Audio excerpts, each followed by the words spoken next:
پاکستان میں کوئی political leader minus نہیں ہو سکتا، چاہے جائے کہ عمران خان مائنس ہو جائے۔ پاکستان کی تمام پولیٹیکل ہسٹری میں پاکستان کی اسٹیبلشمنٹ نے تمام پولیٹیکل لیڈرشپ کو کہیں نہ کہیں آفریں کی ہیں، ٹھیک ہے،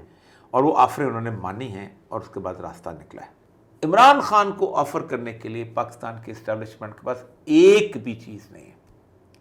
الٹا عمران خان سے یہ لیوریج لے سکتے ہیں، عمران خان سے یہ فیسلٹیز مانگ رہے ہیں۔ مثلا نمبر 1، عمران خان کو یہ کہتے ہیں ہم تمہیں حکومت دے دیتے ہیں۔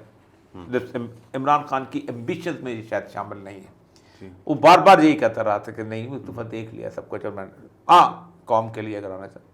دیکھیں آپ کی ایمبیشنز ہوتی ہیں نا، ایمبیشن ہے کہ آپ نے ورلڈ کپ جیتنا ہے، اللہ نے آپ نے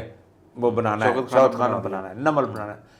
پرائم منسٹر بننا ہے۔ دوسری اس کے بعد آفر اس کی ہو سکتی تھی کہ ہم آپ کے بزنس کو سیکور کرتے ہیں، آپ کی شوگرز مل کہیں نہیں جا سکتی ہیں، وہ ہے نہیں، اس کے پاس ہے کوئی بزنس کو